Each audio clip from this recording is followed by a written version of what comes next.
Now students इस question को देखिए, यह है 2018 में। कह रहा motor boat whose speed in still water 18 kilometre per our. Still water मतलब रुका हुआ पानी, जैसे तालाब में पानी रुका रहता है ना, स्टिल वाटर, ठीक है ना। तो जो स्टिल वाटर है, रुका हुआ जो पानी है, उसमें जो स्पीड है किसकी, बोट की। तो बोट की स्पीड कितनी है, 8 किलोमीटर पर आवर। समझ जाओ, ये पानी है और ये पानी रुका हुआ पानी है, स्टिल वाटर, ठीक। ये इस तरीके से रुका हुआ पानी है, पानी भरा हुआ है, ठीक। और यहाँ पर कोई बोट है, ये इस तरीके से, ठीक। तो बोट की स्पीड स्टिल वाटर में कितनी है, 18 किलोमीटर पर आवर, ठीक। अब सुनो, कह रहा है कि a motor boat whose speed in still water 18 kilometre per hour takes 1 hour more to go upstream. Upstream मतलब समझते हो, अप स्ट्रीम का मतलब क्या होता है, पानी जिधर फ्लो कर रहा है उसके ऑपोजिट डायरेक्शन में, मतलब कोई स्ट्रीम है, स्ट्रीम मतलब पानी की धारा फ्लो कर रही है कोई, ठीक है ना। तो ध्यान से चेक करिएगा, ये देखिए, ये इस तरीके से पानी फ्लो कर रहा है, पानी की धारा, स्ट्रीम, ये स्ट्रीम का फ्लो है, ये इस तरीके से, ये स्ट्रीम का फ्लो है। और अगर आप ध्यान से चेक करोगे बच्चों, तो उसने आपसे क्वेश्चन भी पूछा है, find the speed of the stream, ठीक। तो जो पूछा उसको x मान लो, find the speed of the stream, so let the speed of the stream be x। अरे भाई मान लो, पहले ही मान लो, ठीक है ना। क्या, late the speed of the stream, stream मतलब पानी कितनी स्पीड से फ्लो कर रहा है वो पूछा उसने। So let the speed of the stream be x kilometre per hour. पहले ही मान लो आप कि स्ट्रीम की स्पीड कितनी, x किलोमीटर पर आवर। अब सुनो, ये पानी ऐसे फ्लो कर रहा है, ये स्ट्रीम है, ये स्ट्रीम फ्लो है, ठीक। अब सुनो, अप स्ट्रीम का मतलब होता है कि जो आपकी बोट है ना, ध्यान से सुन लो, ये आपकी जो बोट है ना, बोट की जो मोशन की डायरेक्शन है ये ऐसे अप स्ट्रीम, मतलब ये अप स्ट्रीम का मतलब होता है जिधर स्ट्रीम फ्लो कर रही है, चेक कर लो, उसके ऑपोजिट। तो ये स्ट्रीम है, स्ट्रीम ऐसे फ्लो कर रही है और बोट आपकी ऐसे जा रही है, बोट का मोशन स्ट्रीम के जस्ट ऑपोजिट, जिधर पानी फ्लो कर रहा है उसके ऑपोजिट बोट जा रही है। ये होता है क्या, अप स्ट्रीम वाला केस, ये है क्या, अप स्ट्रीम।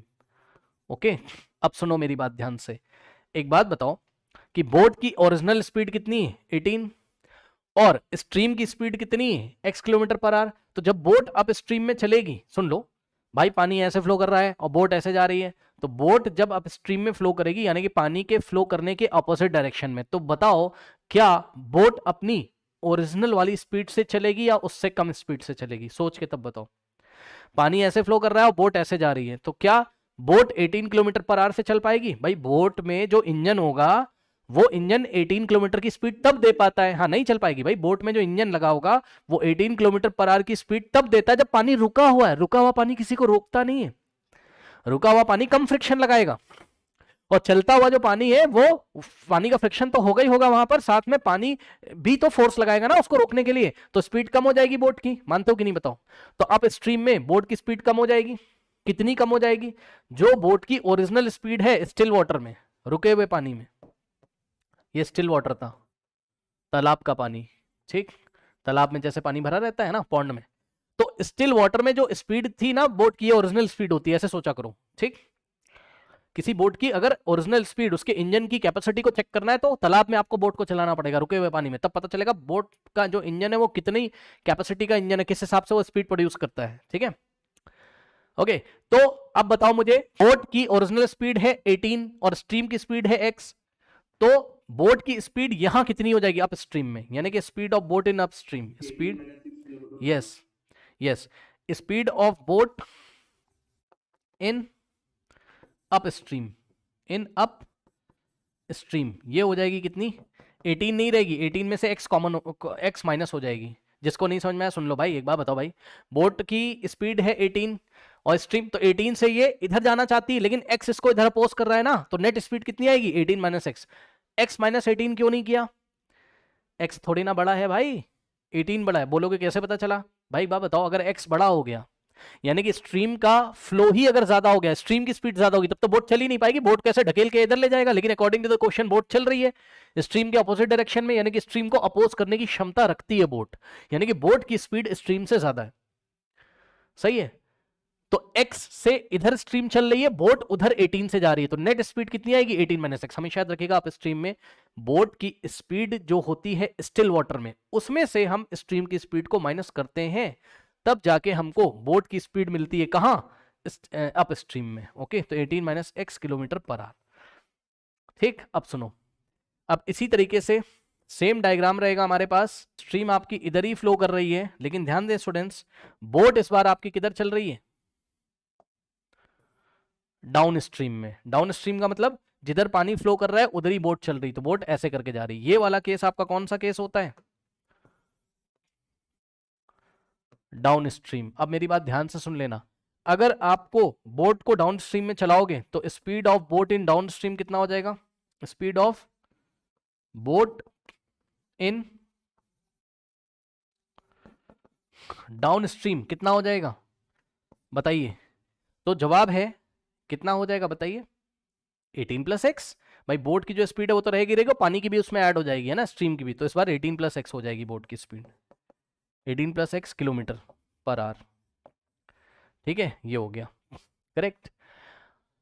अब देखो, अब क्वेश्चन पढ़ो, कह रहा है कि a motor boat whose speed in still water 18 kilometre per hour takes 1 hour more to go upstream, more to go 24 kilometre upstream then to return the downstream to the same spot. यहां question में catch है, to the same spot का मतलब ये है कि 24 kilometre upstream गया वो, मतलब पानी के चलने की ऑपोजिट डायरेक्शन में वो 24 गया। मतलब समझो, सपोज उसने स्टार्ट किया पॉइंट ए से और गया कहां? पॉइंट बी तक, तो ए से बी का डिस्टेंस कितना है? 24 किलोमीटर। तो भाई अगर ए से बी गया है तो डिस्टेंस 24 उसने कवर किया है और यहां वो रुक गया है। ठीक, तो वापस आने में भी कितना डिस्टेंस होगा अगर सेम स्पॉट पे आना है उसको? तो बी से लौट के कहां आएगा वापस? ए पर। तो यहां पे चेक कर लीजिए,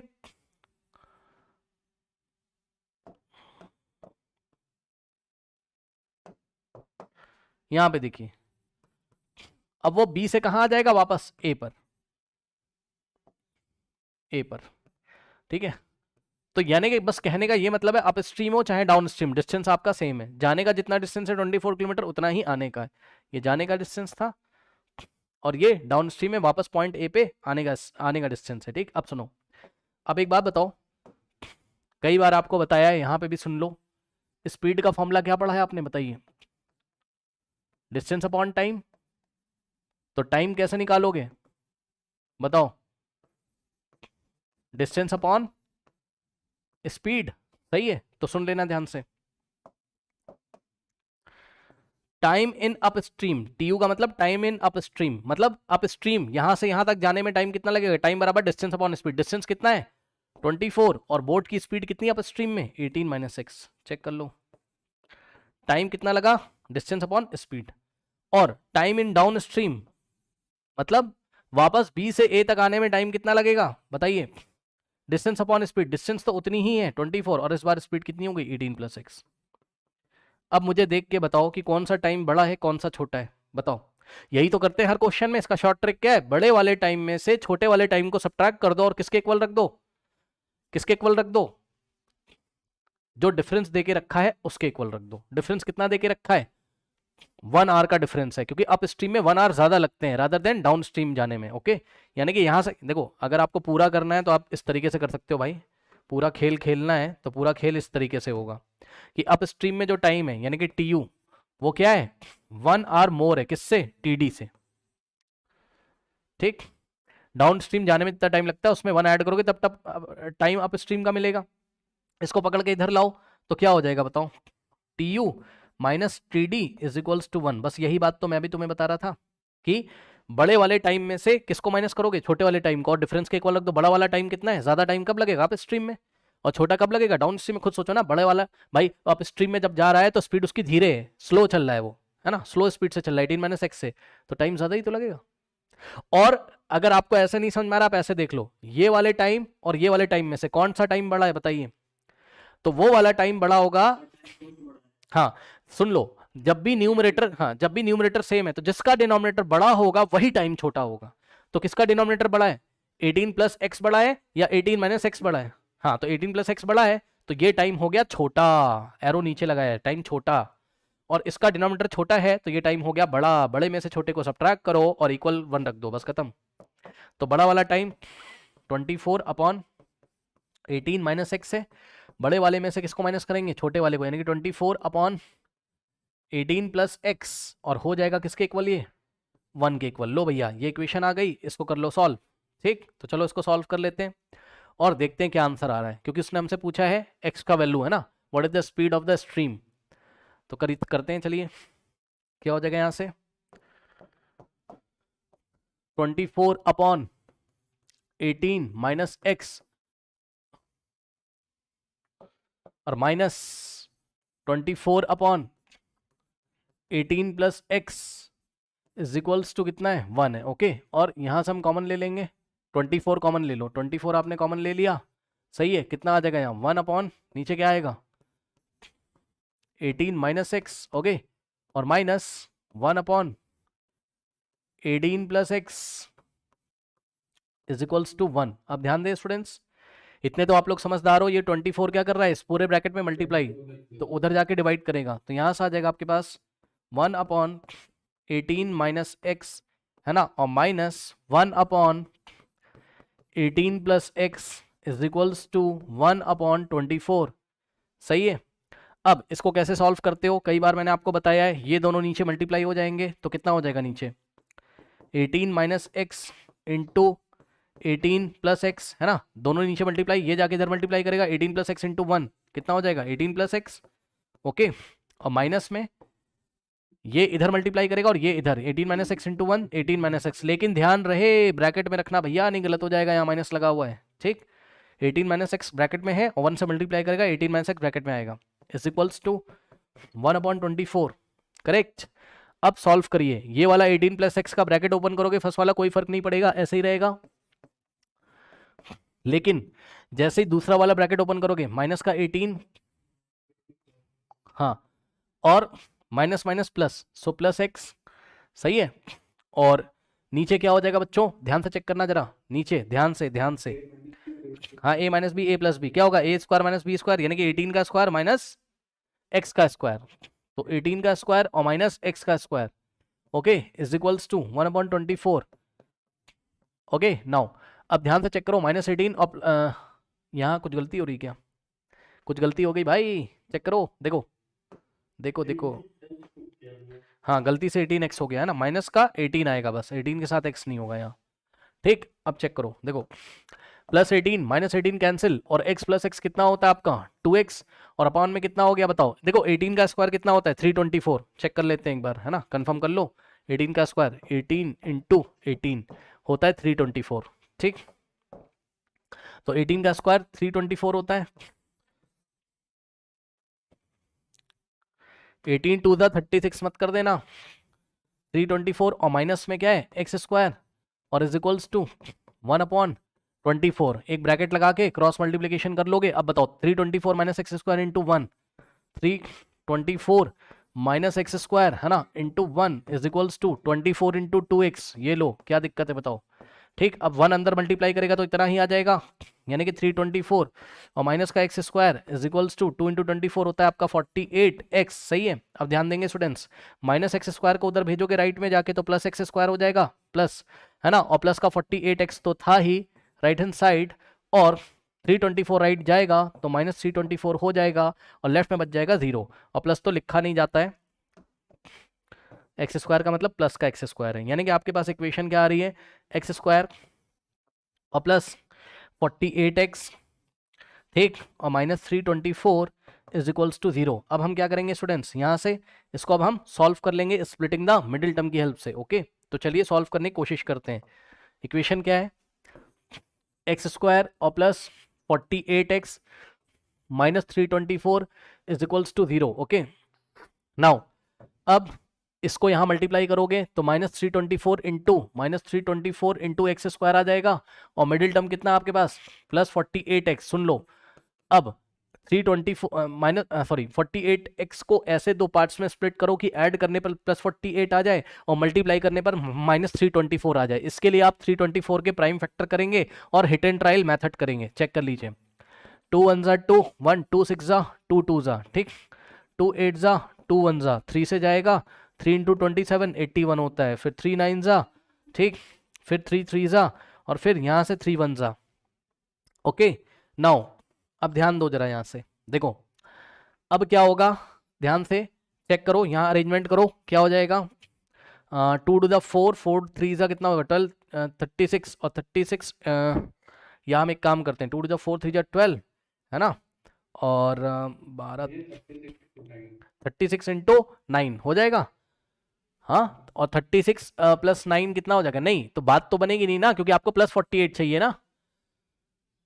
हाँ, और अगर आप 36 और +9 करोगे, ठीक है ना भाई, आप ये कह रहे हो ना 36x और +9x, तो बात कैसे बनेगी, ऐड करके तो ये आ जाएगा मेरे ख्याल से, नहीं आएगा, नहीं आएगा, ठीक है।